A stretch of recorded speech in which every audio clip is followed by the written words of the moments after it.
a few weeks ago, we did at CUCS our first agency-wide staff satisfaction survey. And I was just thinking about that while we were talking like this. And actually, I'm almost positive there's no pattern there, at least at our agency, between the morale at our sites and the proportion of the street chronic tenants there at the site. So I really think there is this core thing going on where the particular rewards of working with the population really do offset the demands that people face doing it. And I think it's an important thing to remember. Yes. I have a question.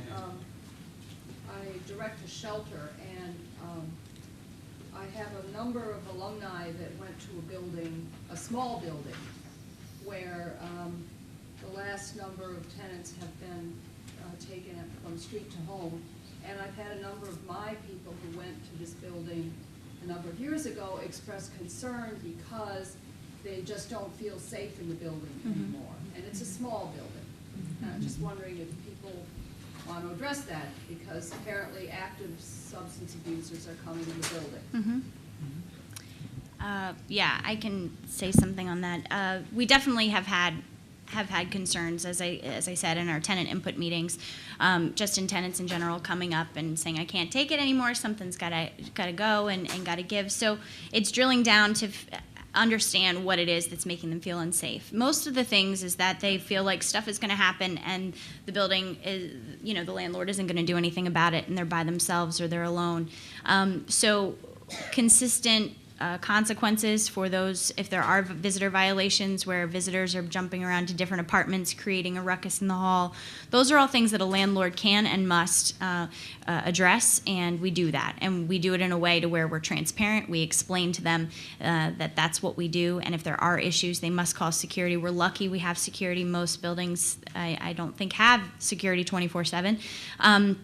So it's harder for them to address things. So we do address things quickly, and we also give people the space to talk about why they're uncomfortable, not just with CUCS, but with Common Ground as well.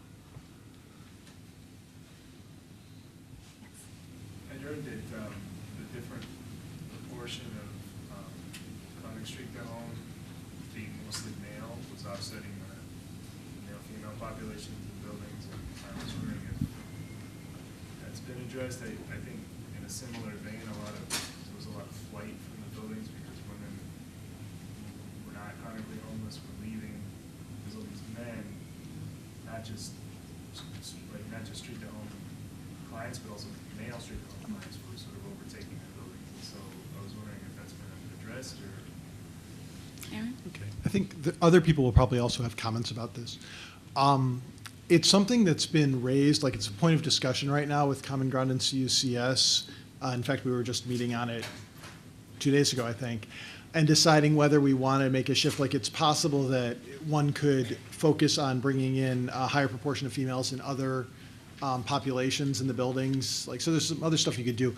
I will say, though, that from what I recall, and when Common Ground looked at this, I'm not aware in our buildings that there's been any exodus of females at all. I don't think that's the case in our facilities. That doesn't mean it couldn't be happening anywhere else, of course. I know at the Senate, the supportive housing program that I worked with, there was there were complaints from the female population that there weren't as many females, but they did not leave. They stayed put, and and we would try to sort of get some more females to sort of offset that difference, but for the most part, I don't think anybody left because of that shift. The one other thing I'll say about it is that in the street chronic population, what we found is that the behavioral differences that we see between men and women in our other populations don't exist. So actually, within the street chronic population, the women who understandably who have had a really rough time for a while being on the streets chronically, pretty much have the same sort of behavioral stuff in the same proportions that the men do. I'd just like to say, one thing, and that is, since the street to home policy has been implemented in New York City, I mean, there really has been an amazing reduction in street homelessness. In the Bronx, it's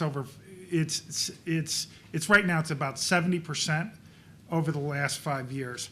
So it is tough, and there needs to be adequate resources in buildings. There's no question about that. And security is certainly one of the things that you need. You also need, I couldn't imagine doing this work in our supportive housing residents without serving as a representative payee and also helping people manage their medications.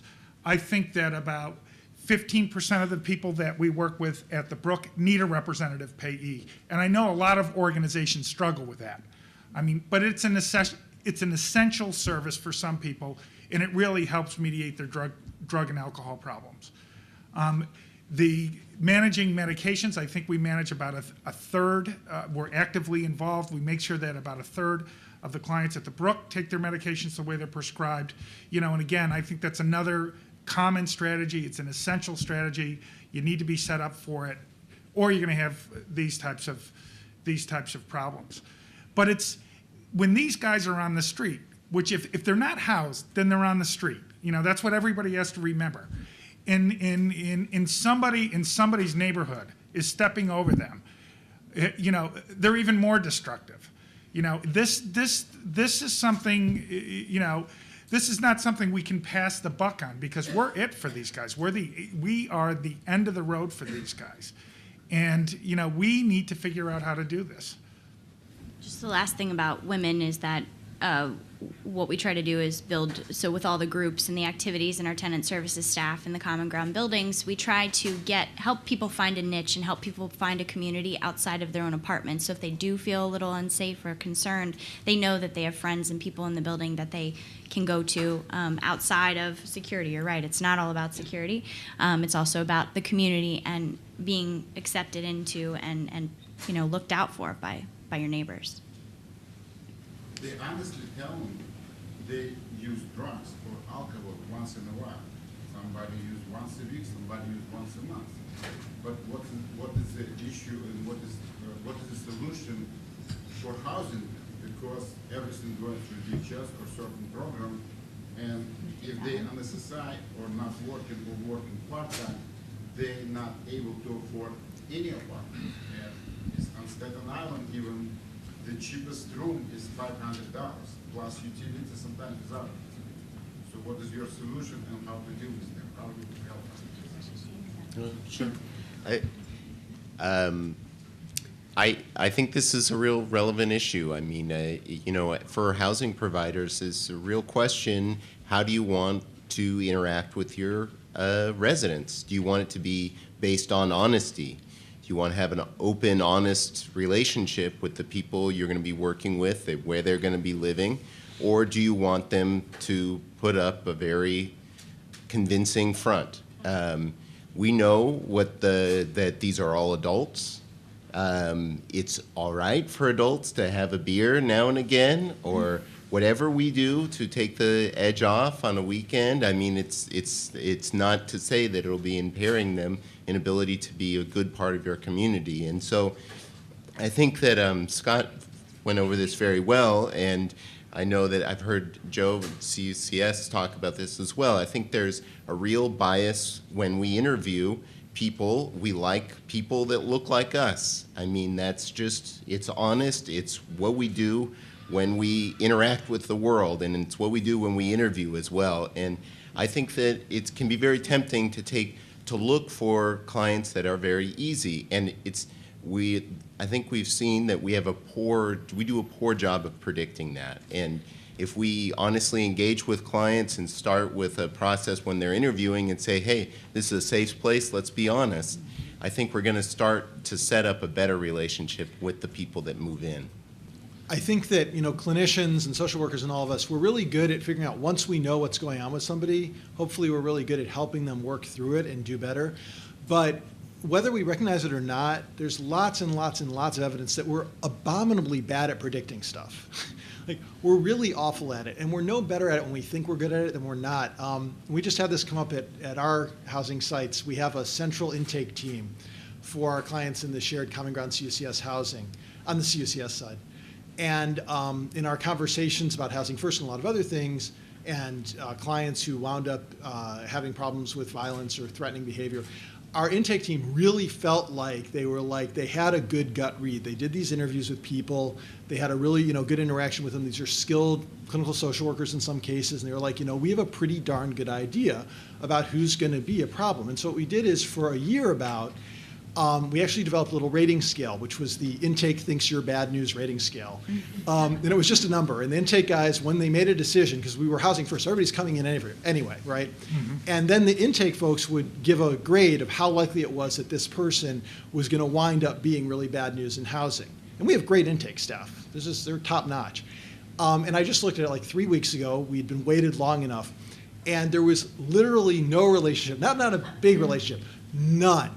There was like this teeny little negative relationship where like if intake thought you were going to be bad news, it was a teeny bit more likely that you'd be great. But it was like nobody is any good at predicting human behavior at all. And so even when you're trying to be really protective of your programs, even when you're not housing first, even when you're screening people out on substance use or whatever all you're using, it's likely that not only are you excluding people who are in really serious need of your services, you're probably not doing anything else either. You're probably not actually helping your program at all. You're just excluding people for no payoff. And that's a shame. I'd just like to add that I think when I spoke to Megan Fogarty a while ago about a couple of the people who were like most impressive in their interviews, their intake interviews, turned out to be sociopaths and give us, they did these great presentations and knew exactly what to say and had all sorts of insight to their life and so on, and they were very extremely difficult to deal with once they were in there. Whereas you have the person who doesn't present so well, who may have a cognitive problem, may have mental illness on top of it and substance abuse. They get in, they get a roof over their head. They're taking their medications for the first time the way they're prescribed, and they start doing very, very well.